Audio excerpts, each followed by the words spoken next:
ஆண்டவராகிய இயேசுவின் நாமத்தினாலே உங்களை நான் அன்போடு வரவேற்கிறேன்.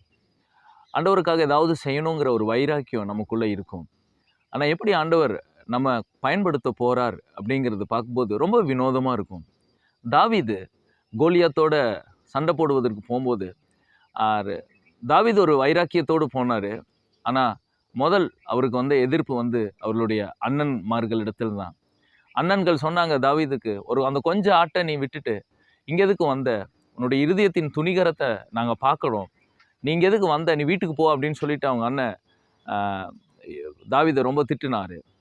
ஸோ அதுக்கப்புறம் எப்படியோ கொஞ்சம் கொஞ்சமா பேசி சவுல் ராஜாவிடத்துல தாவீது கடந்து வந்தாரு. ஸோ அங்க வந்தப்போ தாவீத சவுல் ராஜா பார்த்து, நீ ரொம்ப சின்ன பையன். நீ போய் அவனோட சண்டை போட முடியாது. அவன் சிறு வயதிலிருந்தே யுத்த வீரன். அவனோட சண்டை போடணும்னா நீ பலவானா இருக்கணும். உனக்கு அந்த சக்தி கிடையாது. அப்படின்னு சொல்லிட்டு ரொம்ப கீழா பேசினாரு. ரொம்ப அவரை கீழ்ப்படுத்தி பேச ஆரம்பிச்சாரு.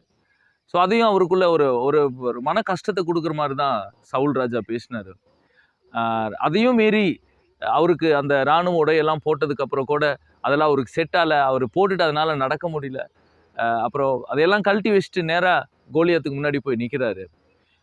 அண்ணன்கள் அவரை திட்டினாங்க, நீ எதுக்கு இங்கே வந்த? நீ வீட்டுக்கு போய் அந்த சின்ன ஆடுகளை மேய் அப்படின்ட்டு.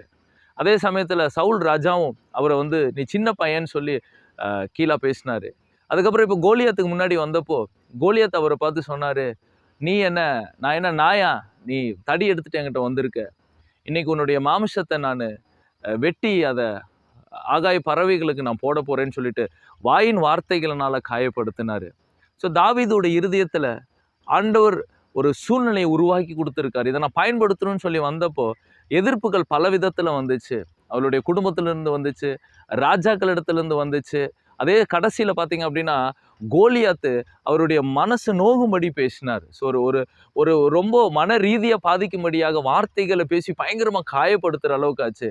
ஸோ அதையும் மீறி தாவீது எப்படி கோலியாத்தை வின் பண்ணாரு அப்படின்னு சொன்ன பாத்தீங்கன்னா அதுக்கு காரணம் ஒன்னே ஒண்ணுதான். என்ன சீக்ரெட்? எதனால வின் பண்ணாரு அப்படின்னா 1 சாமுவேல் அதிகாரம் 17 அங்க 47வது வசனம் சொல்லுது, கர்த்தர் ஈட்டியினாலும் பட்டயத்தினாலும் ரட்சிக்கிறவர் அல்ல, இந்த ஜனக்கூட்டம் எல்லாம் அறிந்து கொள்ளும், யுத்தம் கர்த்தருடையது, அவர் உங்களை எங்கள் கையில் ஒப்பு கொடுப்பார் என்றார்.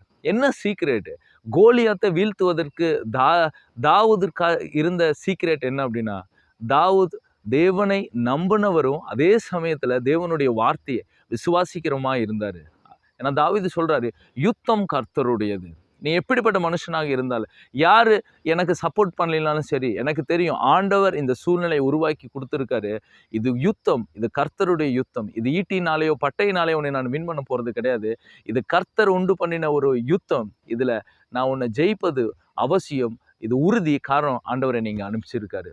ஸோ பிரியமானவர்களே, இன்னைக்கு ஆண்டவர் உங்களை அனுப்புனாரு, ஆண்டவர் உங்களோடு கூட இருக்கிறாரு. அடையாளமே நீங்க தேவனுடைய வார்த்தையை நம்பும் பொழுதுதான். அப்படி இருக்கும் பொழுதுதான் உங்களை கொண்டு ஆண்டவர் பெரிய காரியத்தை செய்வார். இன்னைக்கு நீங்க யோசிச்சீங்க அப்படின்னா ஆண்டவர் உங்களை கொண்டு ஏதாவது செய்யணும் அப்படின்னு சொல்லிட்டு, பிரியமானவர்களே, உங்களுக்கு எத்தனை எதிர்ப்புகள் வந்தாலும் அந்த எதிர்ப்புகளை குறித்து கவலைப்படாதீங்க. ஆண்டவருக்காக எழுந்து போங்க. ஆண்டவர் உங்களை பயன்படுத்துவார், உங்களை ஆசீர்வதிப்பார். இந்த வசனம் உங்களுக்கு ஆசீர்வாதமாக இருக்கும். God bless you.